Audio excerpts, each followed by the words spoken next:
कोपरगावकडे जात असताना राज्याचे पणन मंत्री जयकुमार रावल यांचे येवला येथील शासकीय विश्रामगृहात आगमन झाले। यावेळी येवला शहर आणि तालुका भारतीय जनता पक्षातर्फे त्यांचे जंगी स्वागत करण्यात आले।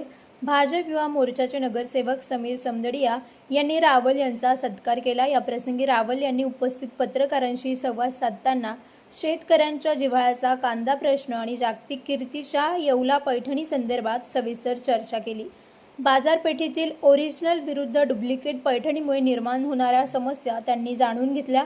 पैठणी कारागिरांच्या अडचणी समजून घेत अस्सल पैठणीचे अस्तित्व टिकवण्यासाठी शासन स्तरावर काय प्रयत्न करता येतील याची माहिती त्यांनी दिली। यावेळी राष्ट्रपती पारितोषिक विजेते रमेश सिंग परदेशी यांनी पैठणी व्यवसायातील तांत्रिक अडचणी आणि व्यवसायाची सद्यस्थिती मंत्र्यांच्या निदर्शनास आणून दिली। नामदार रावल यांनी प्रत्यक्ष पैठणीची पाहणी करून त्यातील बारकावे समजून घेतले। यावेळी आगामी निवडणुका आणि स्थानिक राजकीय समीकरणावरही त्यांनी भाष्य केले। या सोहळ्याला भाजपचे राजेंद्र परदेशी, सुनील बाबर, बापू गाडेकर, सचिन साबळे यांच्यासह पक्षाचे अनेक पदाधिकारी आणि कार्यकर्ते मोठ्या संख्येने उपस्थित होते। तसेच येवला कृषी उत्पन्न बाजार समितीचे सभापती वसंतराव पवार यांनी देखील या आपल्या समजून मापारी साहेब उपस्थित होते। कार्यकर्त्यांशी संवाद साधल्यानंतर रावल कोपरगावकडे रवाना झाले। Bureau report Sachin Wakhare, Yeola. नाही, याचं वजन हलकं असतं। उद्देश काय? किंमत कमवून नाही, फक्त मार्केट खराब करायचं। रजिस्ट्रेशन केले 2010ला आपल्याला येवला आणि पैठण जे मिळालेलं तो त्याच्यामध्ये असं आहे का येवला आणि पैठणच्या अलावा कोणत्याही जिल्ह्यामध्ये या तालुक्यामध्ये पैठणी बनवू शकत नाही। त्याच्यामुळं सरकारने तो कायदा काढला, आम्हाला जिया दिला आहे। पण सरकारचं असं म्हणणं आहे तर तुम्ही ऑब्जेक्शन द्या। आता समजा यांची मिल आहे सर आणि मी यांच्या मिल राजकारणामध्ये मोठा भूकंप होणार, ऑपरेशन टायगर, ऑपरेशन तुतारी होणार असं खासदार ज्योती वाघमारे यांनी वक्तव्य केलं। महाराष्ट्रामधलं राजकारण अत्यंत स्थिर आहे। देवेंद्र फडणवीस साहेबांच्या नेतृत्वाखाली आणि दोघंही उपमुख्यमंत्री महोदय यांच्या नेतृत्वाखाली महाराष्ट्राचं सरकार अत्यंत मजबूतीने सामान्य लोकांसाठी, शेतकऱ्यांसाठी, सर्व घटकांसाठी काम करते। आणि मग आता सगळ्यांचा फोकस हा विकासावर आहे, सामान्य लोकांना न्याय देण्यावर आहे।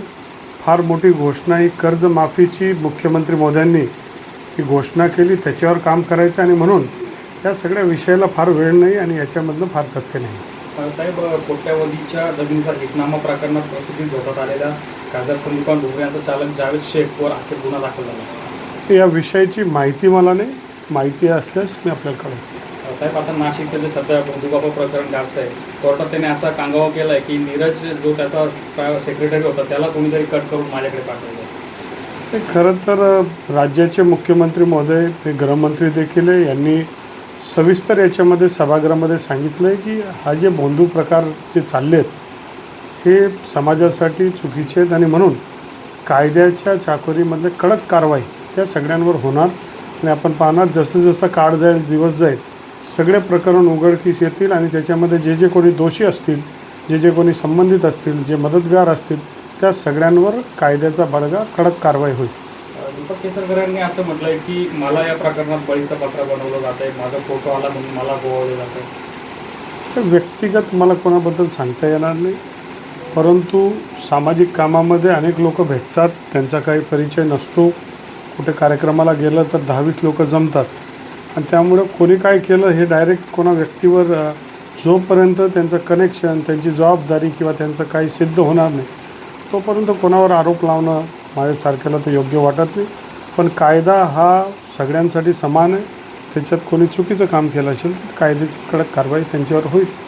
सध्या नाशिक दुसऱ्या एका व्हिडिओ प्रकरणामुळे फार गाजत आहे। मंत्री जिरवाळांचा व्हिडिओ आला, त्याबाबत अद्याप कुठली तक्रार समोर आलेली नाही आहे। आता तो व्हिडिओ खरा आहे, खोटा आहे, काय त्याच्यामधलं आहे स्वतः मलाही माहीत नाही। तो व्हिडिओ पाहिला तर मग आपल्याला सांगता येईल। शेवट आपला खात्याशी निगडीत प्रश्न, गेल्या महिन्याभरात कांद्याचे जे दर आहेत 50%हून खाली घसरले। लासलगाव, येवला कृषी उत्पन्न बाजार समित्यांमध्ये हे दर 15 दिवसापूर्वी साधारण 1600-1700 होते, आज कांदा 700-800 रुपये विकतोय। युद्धजन्य परिस्थितीचा नक्कीच परिणाम झाला आहे, काय सांगाल? नाही, हे खरं आहे की जगामध्ये जे युद्ध होतं आहे आणि त्या युद्धामुळे कांदा आणि अनेक पिकं आपल्या अडचणीत आलेले आहेत, परंतु त्यावर राज्याचे मुख्यमंत्री यांनी स्वतः सगळ्या प्रमुख लोकांना, मंत्र्यांना, आमदारांना सगळ्यांना बोलून एक बैठक घेतली आणि त्या बैठकमध्ये 2 दिवसापूर्वी ती बैठक झाली. त्या बैठकीमध्ये कांद्यासंदर्भातल्या दीर्घकालीन आणि शॉर्ट टर्म आणि लाँग टर्म दोघा प्रकारचे उपाययोजनावर चर्चा झाली.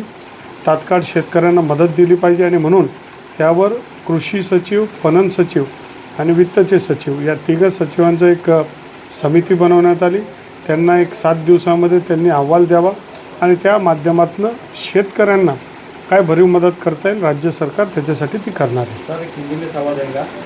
जो अभी युद्ध शुरू हुआ है उसकी वजह से गैस की सप्लाई कुछ भारत में नहीं हुई थी। अभी कुछ खबर ऐसे आ रही है कि धीरे धीरे अभी एलपीजी की सप्लाई शुरू हुई है, क्या कहेंगे? देश के मजबूत पंतप्रधान माननीय मोदी साहब प्रधानमंत्री के नेतृत्व में सारे विश्व से हमारे कल्याणकारी और प्यार के रिश्ते, अच्छे रिश्ते, और पूरा विश्व ये चाहता है कि भारत को हर तरीके से मदद करे और चिंता का कोई विषय नहीं। दुख की बात है कि इस संकट की घड़ी में और चिंता के विषय में पूरी दुनिया में जब चिंता हो रही तो अपना देश सुरक्षित है, लेकिन कुछ विरोधी तत्व पॉलिटिकल एजेंडा लेकर लोगों में भ्रम तैयार करने की कोशिश कर रहे, लोगों में चिंता तैयार करने की कोशिश कर रहे और ये चिंता के वजह से कोई स्टोरिंग करे, कुछ ज़्यादा से होर्डिंग करे, इस प्रकार का माहौल बनाने की वो कोशिश कर रहे हैं। लेकिन लोग जागरूक हैं, देश में जागरूकता है, जिनको जो जो चाहिए वो वक्त पे मिल रहा है। लेकिन अगर हम लोग स्टोरिंग करेंगे, उसको अगर हम उसका साटा करेंगे और ज़रूरत से ज़्यादा वो चीज़ को खरीदेंगे तो मार्केट में चिंता का विषय होता है। लेकिन आपने देखा कि इतना सब परिस्थिति में भी दुनिया में जब चिंता का विषय है, भारत में कोई चिंता का विषय नहीं, क्योंकि भारत की सरकार प्रधानमंत्री मोदी जी के नेतृत्व में, हमारे सारे मंत्रियों के नेतृत्व में सभी चीज़ों की उपाय योजना कर रहे हैं और आप देखोगे कि धीरे धीरे परिस्थिति नॉर्मल है ही और नॉर्मल ही रहेगी।